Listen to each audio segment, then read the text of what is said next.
welcome to another episode of Boat in the Bongerd. My name is Frans and I am building an Iain Oughtred Guillemot traditional dinghy. In this episode I will show you how I made the lower rubbing strakes. I plan to create the rubbing strakes out of a board of mahogany that's 4.5 meters long. So a saw table would come in handy, but I don't have one. What I can use is my hand circle saw, and it comes with a little guide. Problem is, it's small and thus unstable. So I took a straight board and fastened it to the guide.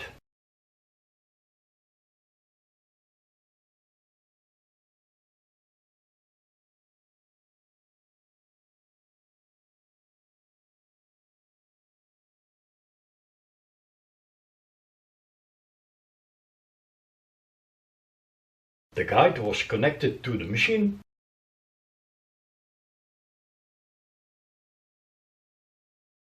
and a clamp improved the stability of the fence.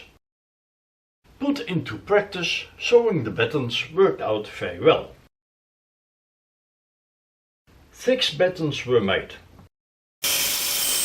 At the bandsaw, the battens were given their final width.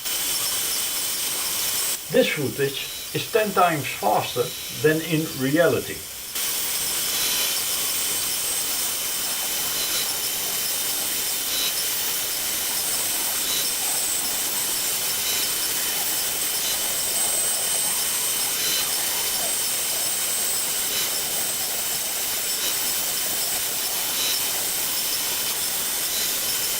The basket is where we keep our potato supply.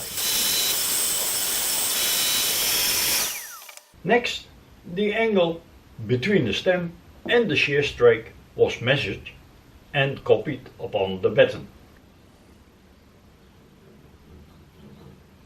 At the router table, the outer edges of the battens were given their rounded shape.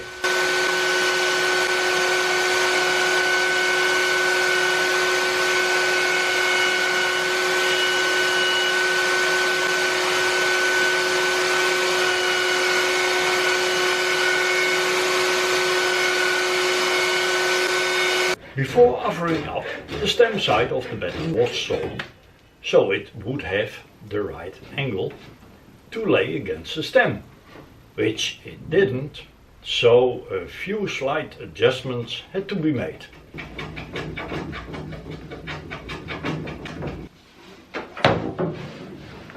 You can see there was quite a lot of tension in the battens, which made placing them not that easy.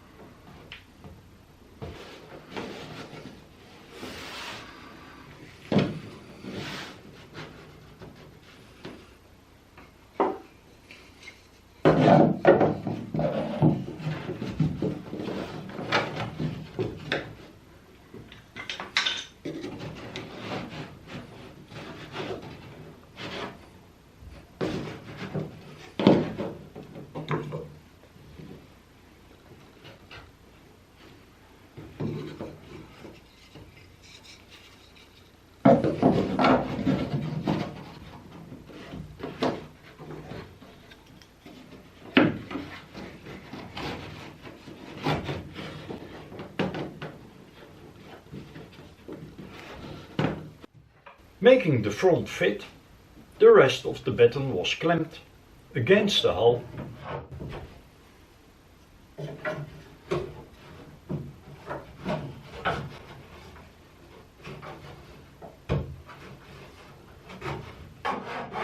And the major part of the extension removed.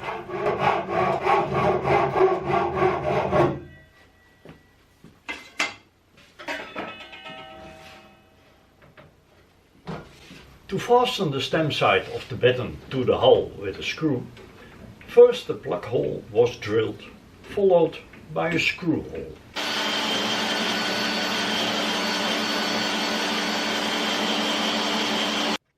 Then the screw was placed to be removed before gluing the batten.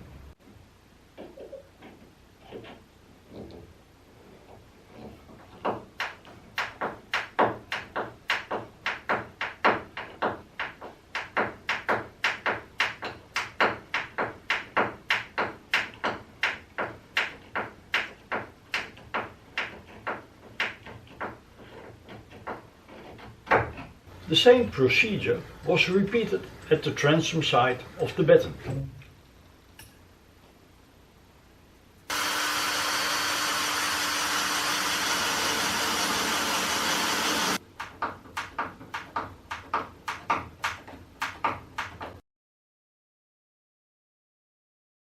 The Spanish windlass was prepared to force the ends of the battens inwards after gluing.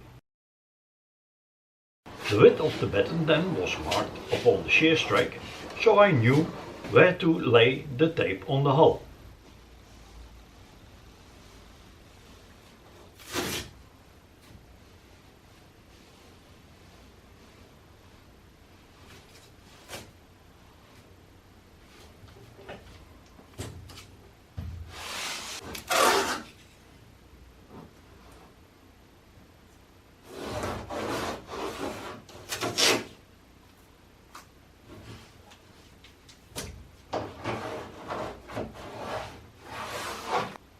A layer of clear epoxy was applied to all surfaces to be glued.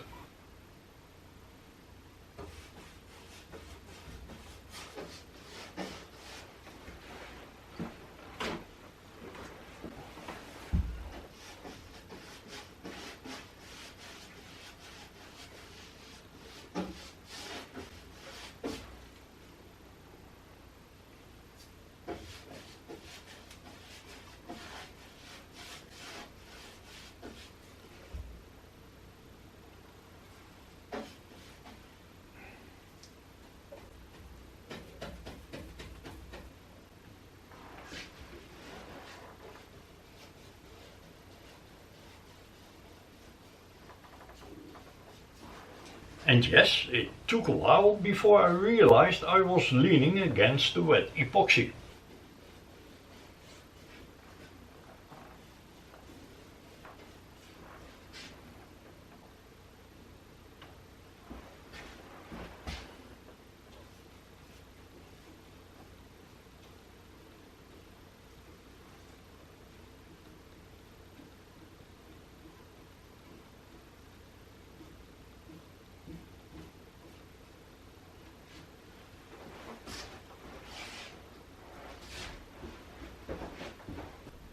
Thickened epoxy then was applied upon the glue surfaces of the battens.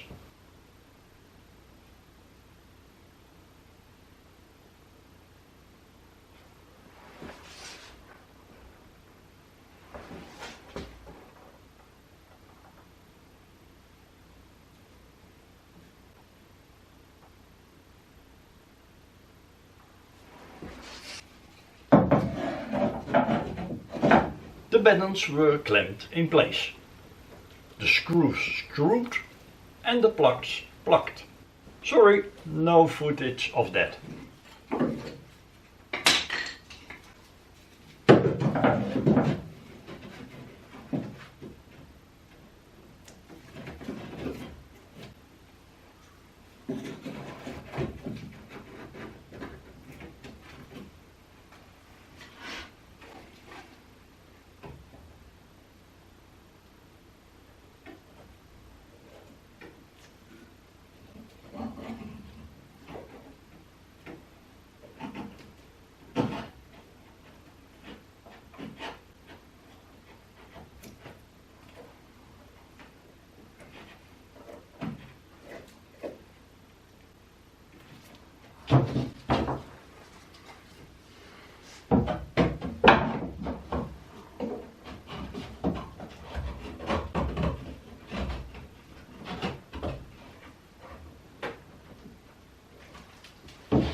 Next day I removed the clamps.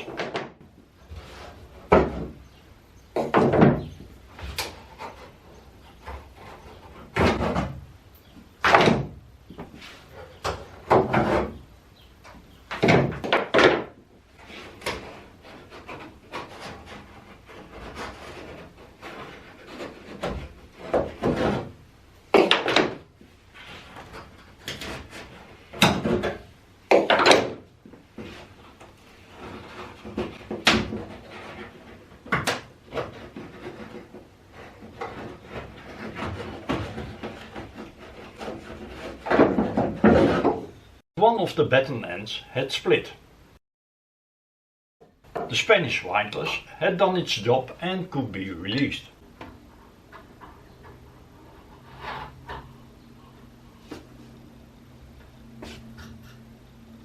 The extended parts of the battens were cut off.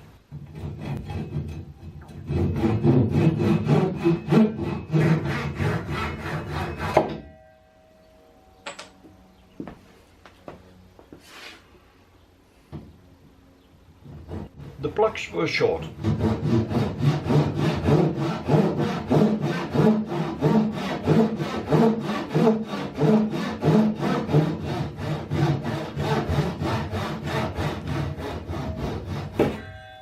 The left behind tape and excess epoxy were removed with chisel and scraper.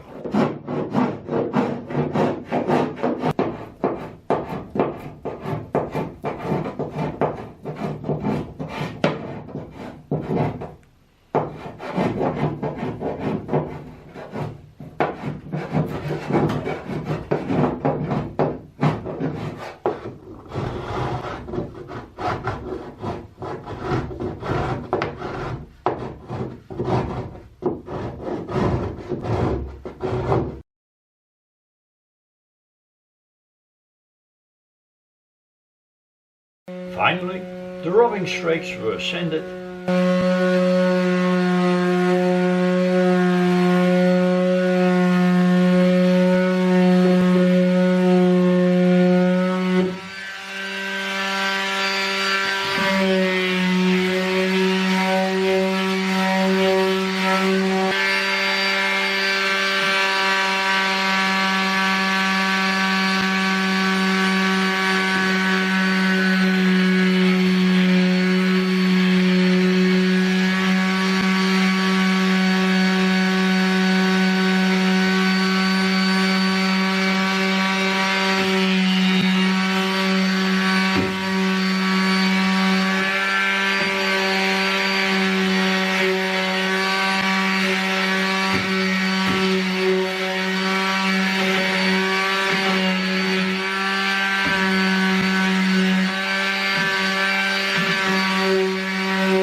And the transom and stem ends of the Strakes were given their final form.